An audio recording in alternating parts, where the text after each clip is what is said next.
After ngikhule ngisokola ngihlupheka uNkulunkulu egcineni wavelana nje wangigxabeza ngendlela engangacabangi ukuthi angangigxabeza ngakhona. Umuzi omuhle, indoda enhle, indoda eloyal, indoda engekuyithola kuthiwa isalalanga ekhaya iyachitha kuphi, indoda efana nomshini wokuprinta imali.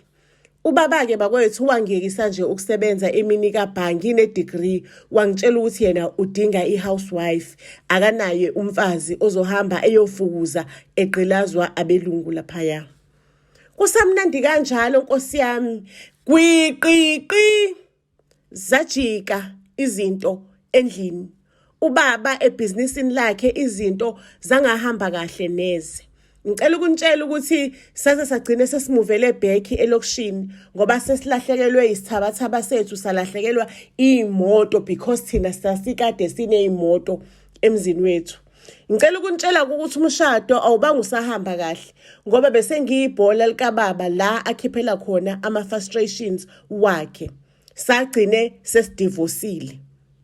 Nkosi yami, i-divorce yakhona bakithi inkinga zakhona bezingilandela ngoba ngasala ngimani napha ngi-blacklisted because ubaba bekayindoda enebhizinisi, ziningi inkampani ezam blacklista njengomuntu weshade naye-ke in community of property, ngasala nalozo ikoloto ngimani napha o blacklist. Njengentombazane-ke ne-degree ngavuka ngayivuthulula, ngayeka ukukhala, ngathola umsebenzi ukuze impilo phela iqhubeke singaloku nje sihlalele ukukhala. Mase ngutholile umsebenzi ngihola kahle, ngiyasebenza impela, kodwa nginenkinga yokuthi angikwazi ukuthi ngithenge imoto ukuze izinto zami zibe lula, ngikwazi ukuhambisa abantwana esikoleni, ngikwazi nami ukuthi ngiye emsebenzini kahle. Angisho ukuthi impilo ayenzeki mangabe unemoto, kodwa impilo mangabe unemoto iba ngconywana, iba lula, uyakwazi ukuthi usebenze around your time, ukwazi ukuplana kahle izinto zakho.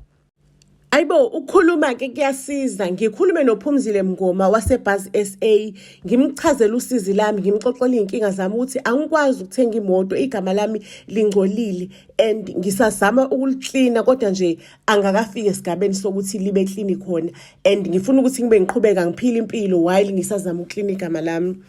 Ake uPhumzile angitshele nge-No Finance Cars ukuthi no finance cars ikhona for abantu abanaleyo nkinga ukuthi amabhange ayabanqaba, iy'ndawo zokuthatha ngey'mali ziyabanqaba.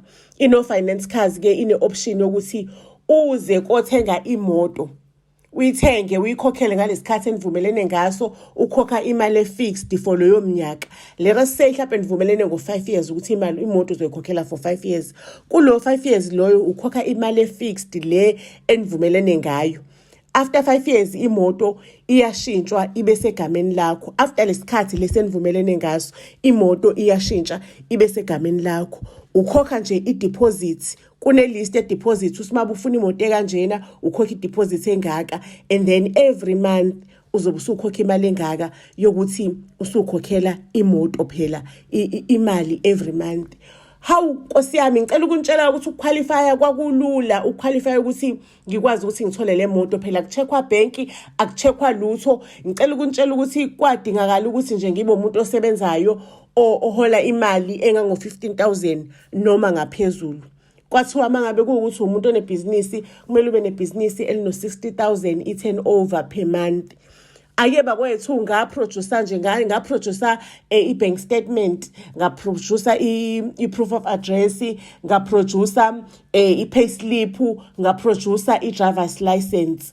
Awuke bakwethu kwabo ukuqualifya kwami nje kanjalo, angibanga nankinga, akubanga namzukuzuku, kwaba easy nje, ngayithola imoto, nansi niyayibona imoto.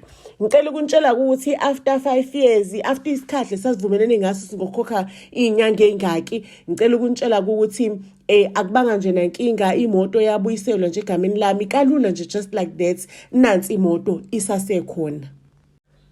Family, ukuze uthole usizo olufana nalolu, ngizocela ukuthi ungithinte ku-WhatsApp. Mina-ke ngizobe sengiyakuthatha ngqo ngikuguide ngikuyise emahhovisini ka-No Finance Cars, ngixhumanise na-the right person ozokusiza uyithole imoto yakho nje just like that, kalula kanjalo. Kungathi ngoba naku usanenkinga ya-blacklist okwamanje noma unenkinga lokuthi awukwazi ukuthenga ngebhange okwamanje mase ucabanga ukuthi kusekugcineni angeke uphinde uyithole imoto, iza i-No Finance Cars ikhona for abantu abafana nawe, abantu abakuloso simo.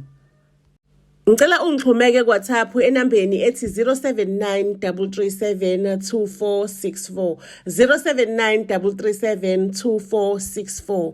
Ngiyanithanda kakhulu family, ayibonane ey'torini ey'landelayo. Bye.